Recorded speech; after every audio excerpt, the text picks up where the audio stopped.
Next in building your financial independence is to keep strict accounts. Don't let yourself or anyone else talk you out of keeping strict accounts. You've got to know exactly where it comes from. You've got to know exactly where it's all going. Don't fall into the I don't know where it all goes trap. Don't fall into that. It just gets away from me. No, keep strict accounts. It's much easier than it used to be with personal computers and so many households and the software that's readily available. It's as easy as entering your deposits and checks and receipts, and the computer will tell you exactly where you stand. And it does more than that. If you're really wondering where it all goes, the computer will tell you that too. Most of the programs let you categorize your expenditures. Print it out, and you'll know exactly by category where it all goes. And when it's right there in front of you, you'll be able to evaluate what you're buying and what you're wasting. Take that wasting part and add it to one of your capital funds. It'll get you there that much faster. And here's another part of building your financial independence. It's a matter of attitude. First is philosophy about money. Second is attitude about money. Here's the best attitude. All of us must pay for democracy and freedom and free enterprise and a marketplace and a country second to none with gifts brought here from all over the world. I finally became a happy taxpayer once I was educated. You say, well, they misuse it. What do you care? That's not going to make any difference in your future, is it? That's not going to greatly reduce your chances to become rich and powerful. It shouldn't make any difference at all whether they misuse it or not. Sure, we need to vote well so the country is run as well as possible and there's as level a playing field as possible. But what if there isn't? I'm telling you, you can't base your life on that. Vote well and then chart your own course. Vote well and take charge of your own life. We've all got to pay. And after you pay your taxes, pay yourself first. Take care of the stuff off the top first and learn to live off the rest. Make your investments, whatever size they are, before you pay your bills. Give to charity before you buy the extra things you want. A man I know has an MBA from Harvard and an engineering degree from MIT. Smart guy.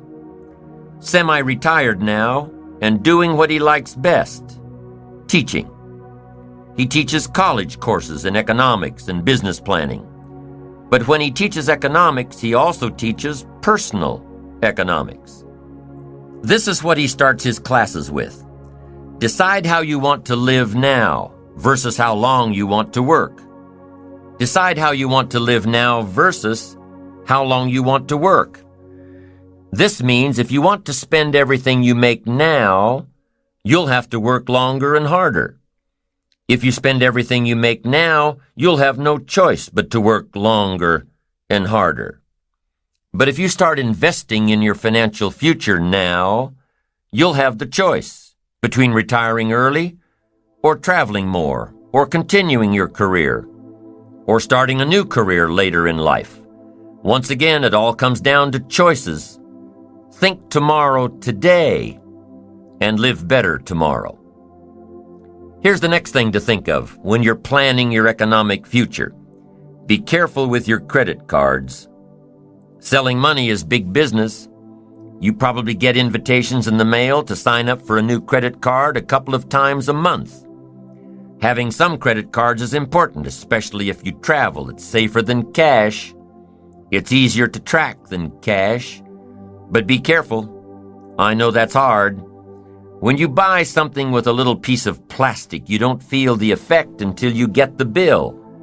So make sure that whatever you buy, you're still happy with your purchase after you get the bill. And be careful with credit. It's the easiest way to get into debt.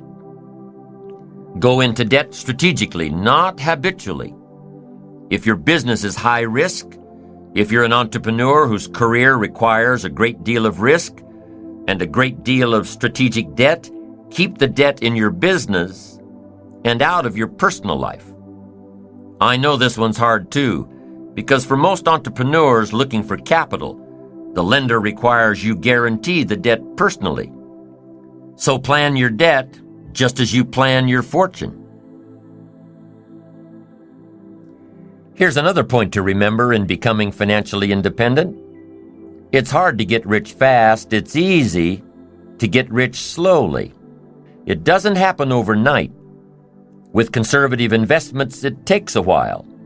It takes discipline to keep adding value to your future. A little every month, a little every month, a little every month. It takes time to build your fortune, your financial independence. There's a saying about investing, time, not timing. The saying says time, it takes time.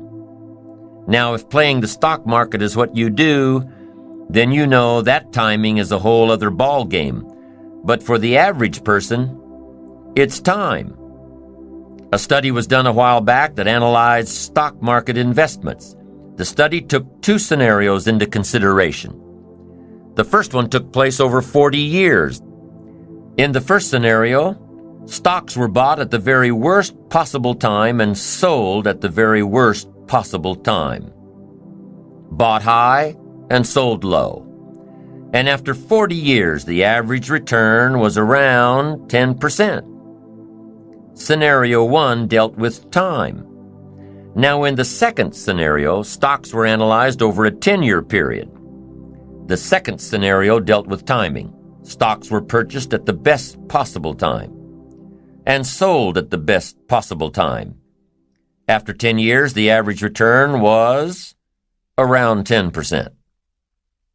Be patient in building your financial independence.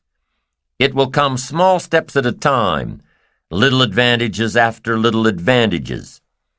It's hard to be patient, but it's just like building your ambition and achieving your goals. It happens one step at a time. And what if patience has nothing to do with building financial independence? What about those trust fund babies that are handed their financial independence on a silver platter, never having to work a day in their lives? First car is a Porsche. First house is a mansion. First job is at daddy's company. What about those people born rich? Some guy says, "It isn't fair that I'm working like crazy all day, all week, all month, all my life. It just isn't fair.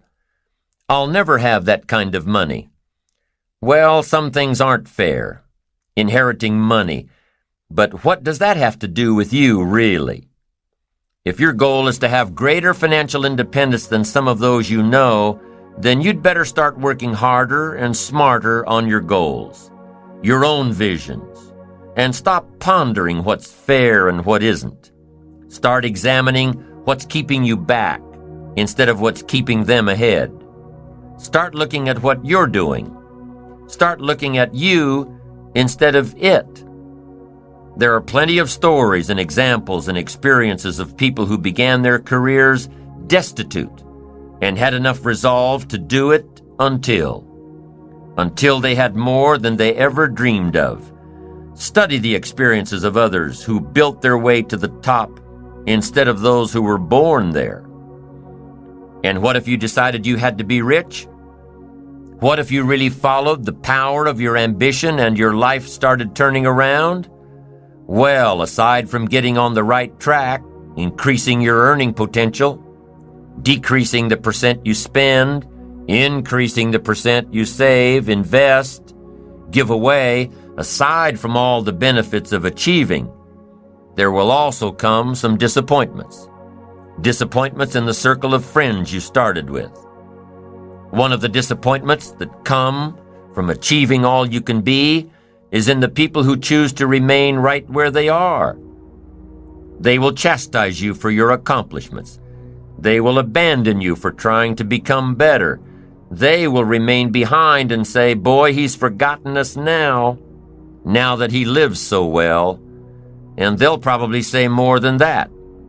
They'll probably gather in their little group and say all sorts of things to justify their own mediocrity. But remember, those who choose to stay behind have chosen their own path. an average path, a path of mediocrity. And those who have climbed above the crowd almost always wish they could return to their earlier friends, to embrace them in friendship and love, and try to help them get out of their ruts, to share ideas of hope and inspiration. But it rarely happens. Jealousy builds a big wall, one that is almost impossible to break down. So as you change, your life will change, your friends will change, your circle of influence will change. And that's part of achievement and ambition and success, an ever-changing process required to become the person worthy of reaching your goals.